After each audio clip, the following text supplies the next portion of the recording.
Abi vallahi bu barışın olması gerçekten benim şahsım fikrim olarak söylüyorum. Güzel bir şeydir. Neden güzel bir şeydir? Çünkü insanlar ölmeyecek. Gençler ölmeyecek. Bizim gençlerimiz kolay kolay yetişmiyor. Yani barış kelimesi bir defa güzel bir şeydir. Yani barışın olması, bu memleketin kalkınması, bu memleketin birliği, beraberliği, topluluğu, beraberliği çok güzel bir şey olur. Ben şahsen katılıyorum, %150 katılıyorum. Hayırlısı olur inşallah memleketimiz için, birliğimiz için, beraberliğimiz için. Memleketimize bakıyoruz, çevremiz çevrilmiş. Görüyoruz eğrisini, doğrusunu. Yani en az biliyoruz. Güzel bir şeydir. Bence bu barıştan sonra bu dediklerinde de belli bir adımlar gelecek peşinden. Çünkü bu milletin beklentiği bir yoldur. Milletin beklediği bir kelime, milletin beklentiği yani bu beklenen bir şeydir. Yani bu ertelenemez. Ama bugün ama yarın gelecek olan adamlar bence gelir. Benim en çok istediğim adım birliğimizin, beraberliğimizin bu memleket için ileriye dönük olması. Ben bunu hep isterim. Hep bunu savunurum. Hep bunu beklerim. Büyüklerimizden buradan orada sizin vasıtanızla teşekkür ediyorum. Bu adımların atılması, sıklaştırması, bu atılan adımın da zehirlemelerini de atmaları da insanlar bekliyor zaten orada. Birileri hani olmasın, dış devletlerin şeyleri falan var. Ama bunun üzerine inşallah geleceğiz. Bunu kardeşliği pekiştireceğiz abi bunu. Bunun çaresi yok. Başka bir şey yok. Olacak, olacak, olacak. Bunun başka bir şey yok.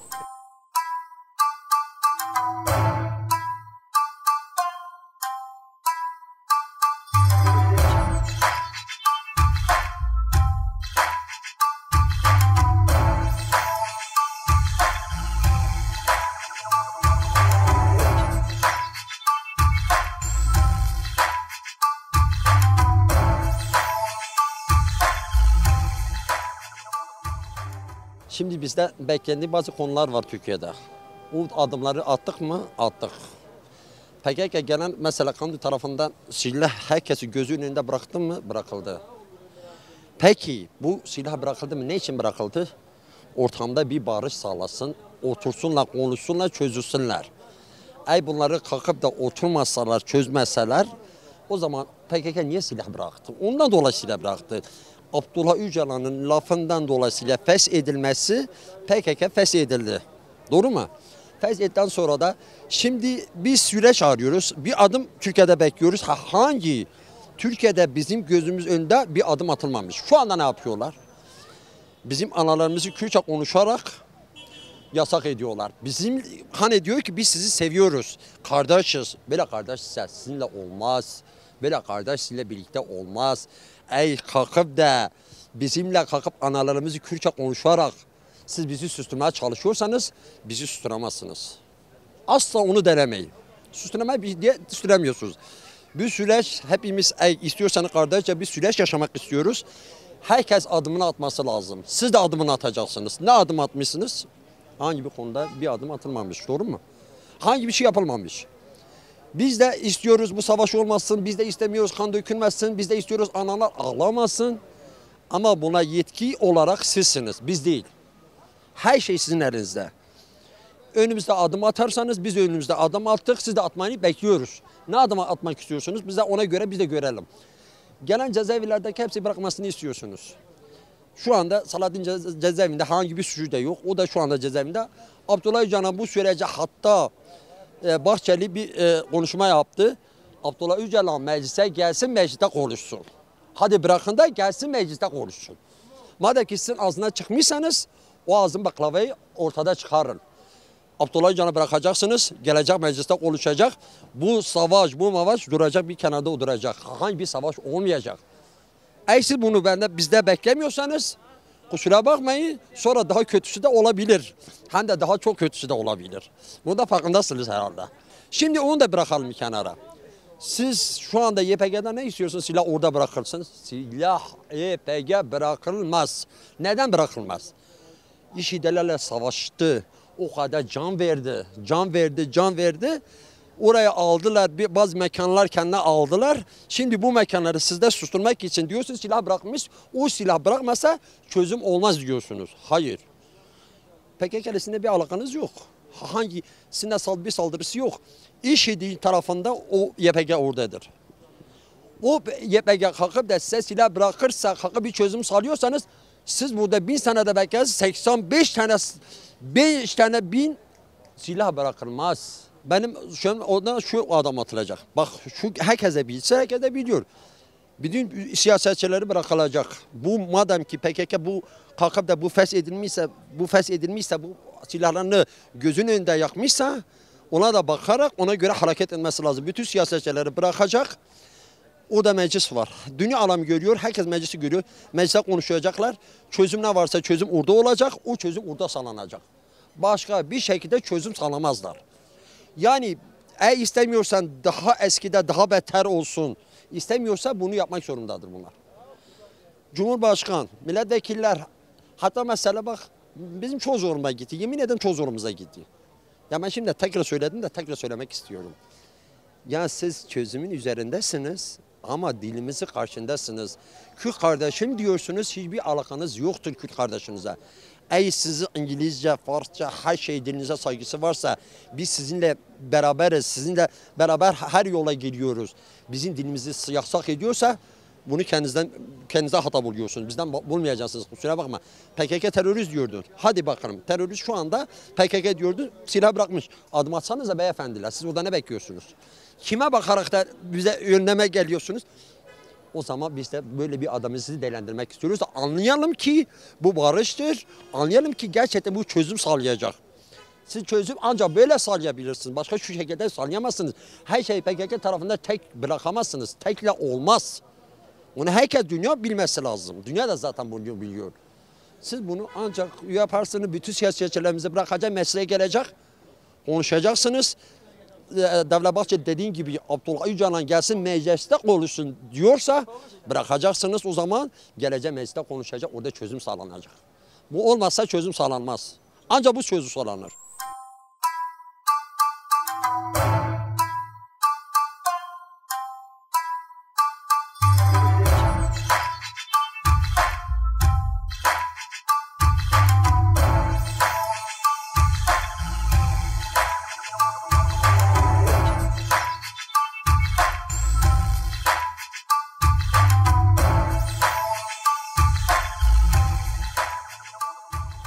Yani süreç çok değerli. Gerçekten ülkemiz için de halkımız için de çok değerli bir şey. Umarız sonu hayırlısıyla biter. Süreci kimse bozmadan, sağa sola çekmeden hem bölge için hem ülke için faydalı bir adımlar atılır. Hem halkımız hem bölge toplumu, bu İran, Irak ve Suriye için de diyorum tabii bunları. Oradaki insanlar da göz önüne alınır, değerlendirilir, ona göre adımlar atılır. Kimseyi dışlanmadan, kimseyi yozlaştırmadan, kimseyi bozmadan ve de kimseyi düşmanlaştırmadan bu adımlar düzgün atılır, başarıyla sonuna gelir inşallah. Ya sadece Kürtler değildir mesele. Yani ülkede neticede çok değişik haklar da yaşıyor. Tabii ki Kürtler bu ülkenin belli bir kısmında çoğunluktadır. Ama bu sadece Kürtlerin haklarını korumak ve sadece Kürtleri kutsallaştırmak için değildir. Diğer hakların da hakları savunarak, diğer haklar da Kürtlerle, Türklerle, Lazlarla, Çerkezlerle ve hatta diğer toplumlarla birlikte eşit şekilde bir vatandaşlık olması en kutsaldır, en güzelidir. Öncelikle adalet bence. Yani adalet olmayan bir yerde zulüm vardır bir kere. Yani adaletin olmadığı hani şeyde derdi, bir kitapta okumuşum da onu, şu anda ismini hatırlayamadım. Adalet olursa emin ol birçok şey oturur artık. Tabii ki arkasında bölgede işte ekonomi sorunlarımız vardır. Geri kalmış şehirlerimiz vardır. En büyük sorunlardan bir şey Van'dır, Diyarbakır'dır veya da Mardin'dir veya da Ağrı'dır, Muş'tur. Belki mutlaka görmüşsünüzdür. Bu bölgelere iyi yatırımlar yapılması lazım. Bu bölgenin insanların artık göç etmemesi gerekir. Kimisi Avrupa'ya gidiyor, kimisi Amerika'ya gidiyor, kimisi Kanada'ya gidiyor. Yazık, biz gençlerimizi hep kaybediyoruz böyle. Yani yaşlarımız burada kalırken iş aslında buraya iş potansiyeli açacak. Burada çalışabilecek insanlarımızı biz durmadan göç veriyoruz. Bu çok kötü bir şey. Öncelikle aslında onlara bir iş sahası açılması lazım. Bölge insanına işte sadece Van'a sıkıştırıp işte İran'ın sınırını kapatıp, Irak'ın sınırını kapatıp, Ermenistan sınırını kapatıp veya da Nahçıvan sınırını kapatıp bölge hapsetmek doğru bir şey değildir. Ne olursa olsun ticaret yollarının açılması lazım. Bölgedeki gençlere iş imkanları verilmesi lazım ve iyi eğitimcilerin gelmesi lazım. Şimdi ana dil Allah'ın verdiği bir dildir. Yani ne kadar inkar edilirse edilsin sonuç mutlaka bir yerde patlama yaratıyor. Bu ana dilde mutlaka belli çözümlerin olması lazım. Ana dil mesela eğitimi olabilir. Yani biz neticede Belçika'yı biliyoruz, Kanada'yı biliyoruz, Amerika'yı biliyoruz. Veya da değişik yakın işte Almanya'yı biliyoruz.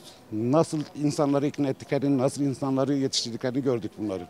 Bu çok da bizde uzak olacak şey değil aslında. Biz bunu çok düzgün şekilde yönetebiliyoruz. Sadece bazılarının işine gelmediğinden dolayı biz bu bedeli ödüyoruz. Yazık günahtır. Yani insanlar artık uzayda, Mars'ta, bilmem nerede koloni kurmaya derdindeyken biz hala daha bir ana dilimizi çözemedik. Bu büyük bir eksiktir. Yani öncelikle siyasilerin cezaevinden çıkması lazım. Bu siyasiler bu halkın seçtiği siyasilerdir. Eğer barış olacaksa onlarla olması lazım bence. Yani yazık günahtır. Biz bilgili insanlarımızı ve da cesur insanlarımızı öyle heba etmememiz lazım.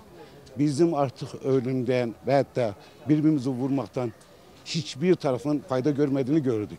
Yazık günahtır. Tabii ki halk asla unutmamalı. Tabii ki ne diğer tarafın ne bu tarafın incinmeden bu yolun devam etmesi gerekiyor. Bunun ben böyle olursa sanki daha da düzgün olacağına inanıyorum. Bu tabii ki benim fikrim ama.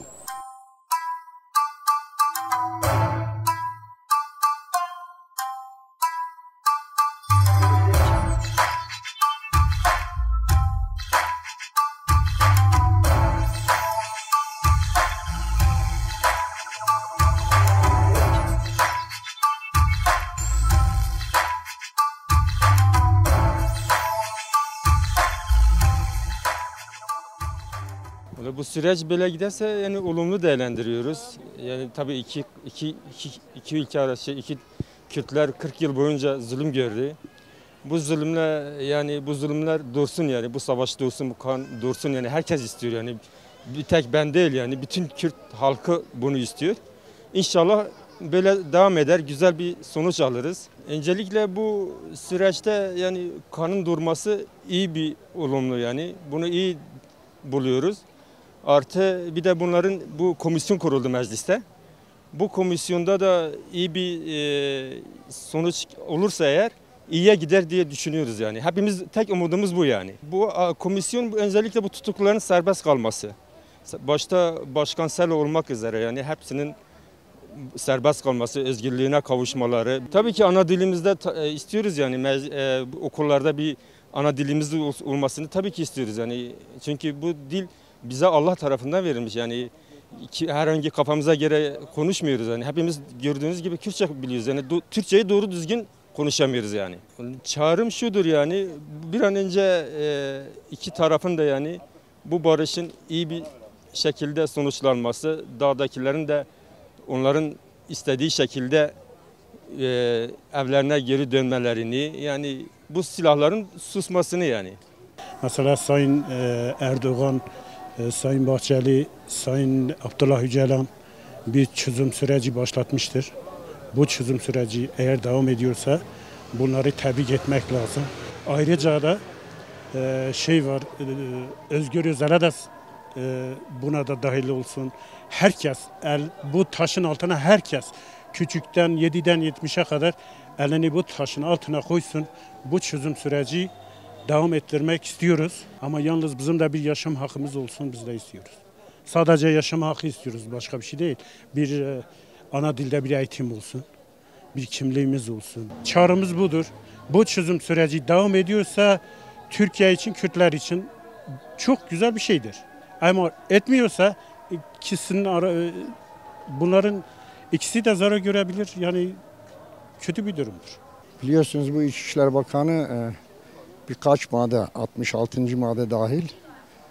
Yani Kürtlere verilecek haklar biliyorsun 66. maddeye dahil olduğu için bunlar bizim kırmızı çizgimizdir diyorlar. Bunlar onların kırmızı çizgisi olduktan sonra bize ne hak verecekler acaba? Bunu hiç düşünemiyorlar yani. Ben de inanmıyorum. Tabii ki bazı haklar var. O haklar Kürtlere verilmediği sürece bu barışın, bu sürecin ben devam edeceğine inanmıyorum. Kültürel haklardır, özgürlüklerdir, dildir, bilmem. İşte bunlar gibi bir şey işte. Zaten benim bildiğim kadarıyla bir aydır Öcalan'la görüşülmemiş. Yani eğer bir şey yapılacaksa diyalog kurulmalı. Yetkililerle görüşülmeli, tartışılmalı. Bunlar olmadıktan sonra nasıl olacak bu? Vallahi şimdi eğer hükümet gerçekçi ise bazı adımlar atmak zorundadır. Yani bu adımlar atılmadığı sürece yani bu süreç inanılmaz bir şeydir yani.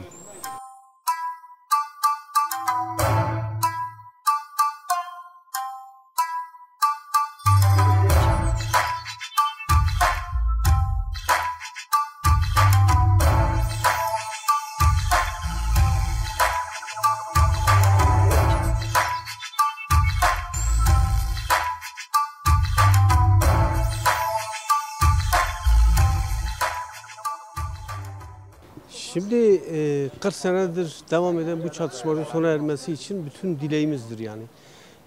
Bu sürecin devam etmesi, bütün halkların buna destek vermesi şart gereklidir. Bu sürecin bitmesiyle bütün bu halkımızın gerek Türklerin, gerek Kürtlerin, gerek Doğu'nun, gerek Batı'nın ekonomik düzeyi yükselir, refah gelir. Bunda güzel ne var? Hepimiz de istiyoruz bu sürecin barış bir şekilde bitmesini istiyoruz. Ama şöyle bir durum var yani süreç devam ediyor. Komisyon çalışmalarına devam ediyor. Evet geçen gün bir barış annelerinde galiba birisinin Kürtçe konuşmak istemesi, Sayın Meclis Başkanımızın kabul etmemesi bu biraz iyi bir durum olmadı. Keşke Kürtçe konuşsaydı, diğer Kürt milletvekilleri bunu tercüme edeydi. Ama dileğimiz İnşallah bu adım atılacak, bu devam ediyor yani bu süreç bitmiş değil ki bu devam ediyor. Bu sürecin büyük bir aksaklığa uğramasının en büyük sebebi Suriye'dir. Bunu biz de biliyoruz, onlar da biliyor, diğerleri de biliyor, bütün halk biliyor yani. Ya çağrımız yani bir gün mecliste kurulan komisyonun özellikle Batı'daki milletvekili arkadaşlarımızla bir empati kurulması, kendini Kürt insanların yerine koyarak buna göre bir karara varması.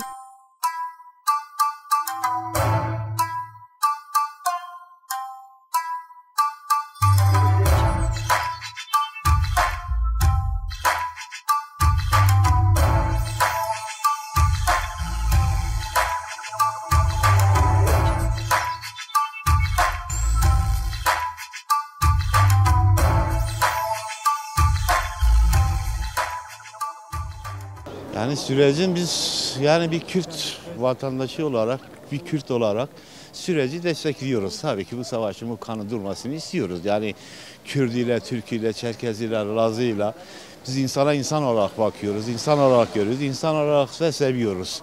Hepimizin de yani Kürtle, Türk'te bugün et tırnak gibi olmuşuz, dünür olmuşuz, kivre olmuşuz. Onun için süreci destekliyoruz. İnşallah temennimiz odur. Güzel bir şekilde yönetilir. Bu şeyde ülkenin hemen ekonomisi olsun, ülkenin şey olsun düzelir. Hepimiz de vicdanen rahat ederiz. Bir rahatlık hissederiz. Ya özellikle düşünce yani bir düşünce şeyi yasaklanamaz yani. Ben dilim Kürtçe ise, ana dilim Kürtçe, Kürtçe elbette eğitimini almak isterim. Çocukların bu şeyden mahrum olmaması için. Yani o eğitimi destekliyoruz tabii ki. Yani o da bir dildir yani. Binlerce senedir bu Kürtçe bir dil vardır. Siyasi tutsaklıklarda biz örneğin seçilmişlerimize biz sahip çıkıyoruz ve destekliyoruz. Bunların da arkasındayız yani. Bugün kendi öz düşüncesini dile getiren bir insan için yani ona bir siyasi tutsaklık tabii ki o bizim zorumuza gidiyor. Onu savunmuyoruz, desteklemiyoruz. Serbest bırakılmasını istiyoruz. Siyasi düşüncedeki şeyimizi serbest bırakılmasını istiyoruz. Ya hükümete çağrımız yani hükümetle yani bugün mevcut hükümetin içerisinde de Kürt vekillerimiz vardır. Burada siyaset yapan şeyler var. Örneğin Cumhurbaşkanı yardımcısı vardır.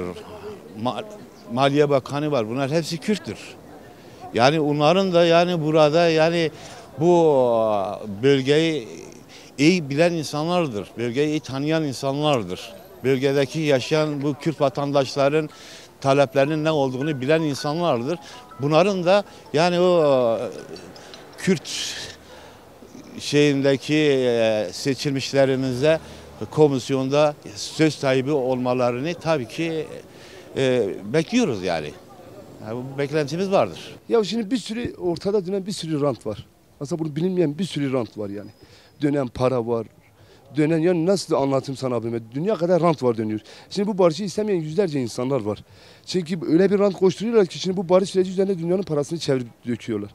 Şimdi barış mesela adamlar barış istemiyorlar. Barış olduğu zaman silah, kurşun bunlar hepsi azalacak yani. Ve bunları satanlar da var, bunları edenler var, bunun üzerine para kazananlar var. Yani bunun üzerine para rant koşana hayatta istemez. Ne olacak? Bir şeyler karıştırıp tekrar bir sıkıntı çıkaracaklar. Öyle ben tahmin ediyorum. Ama umarım inşallah da olur yani. Ya ben isterim yani bütün insan, biz hepimiz kardeşiz. İçeride olanlar da kardeşimizdir. Yani isterim hepsinin de bırakılmasını isterim. Bütün siyasetçilerin de bırakılmasını isteriz. Yani güzel bir süreç varken bu sürece bile devam edilmesini de isterim. Yani o da güzel ama inşallah da olur. Bu süreç böyle barış devam eder. Ama dediğim gibi bu ortada dönen çok rant var. Yani bu kesin yine bozulacak bir şey olacak da inşallah hayırlısı olur yani derim. Yani süreçte ana dil, siyasi tutsaklar,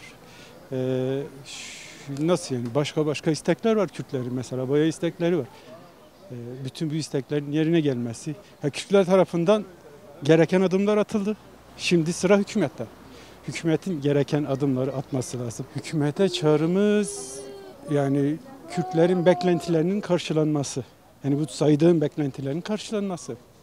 Yani kim istemez ki aynı ülkede barış içinde yaşamak. Herkesle aynı şekilde eşit durumda olmak.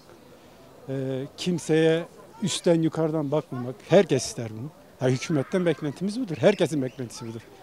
Yani kimsenin yok sen Kürtçe konuşuyorsun diye sen kenara çekil, yok Arapça konuşuyorsun diye sen buraya çekil gibi bir şey kabul etme hali yok. Kimse istemez onları. Bu herkes için geçerli. Türkler için de, Kürtler için de, Araplar için de, herkes için geçerli. Dünyadaki bütün halklar için geçerli.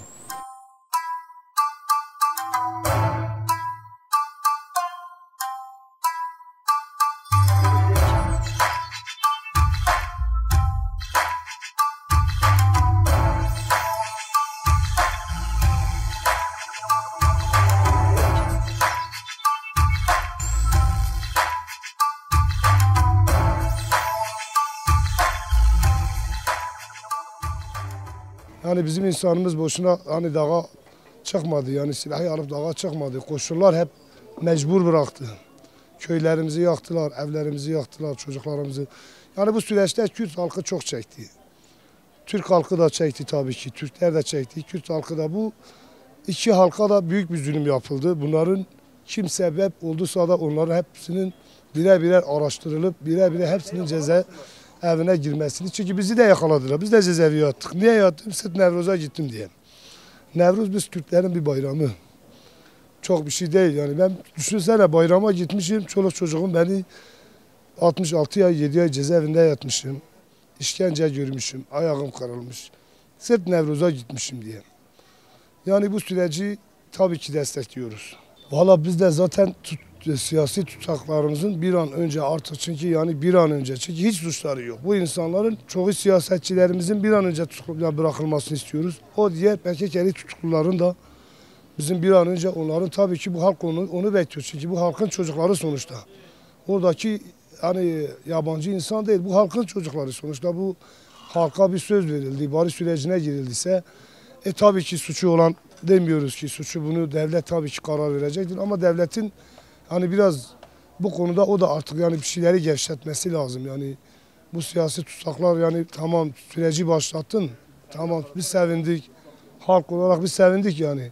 Valla çağrımız tabii ki Öcalan'ın bir an önce ev hapsi mi yani bir an önce koşullarının düzeltilmesi, PKK'li tutukluların bir an önce bırakılması, siyasi tutukluların bir an önce bırakılması, seçilmiş belediye başkanlarımızın kayyumları artık yani yine Kürt halkının sabrını zorlamak ister gibi bir şey görünüyor yani. Çünkü bak mesela bu memlekette Bekir Kaya çok sevilen bir insan. Başkanımızı çok seviyoruz. O başkanımızı unutmadık. Her zaman arkasındayız.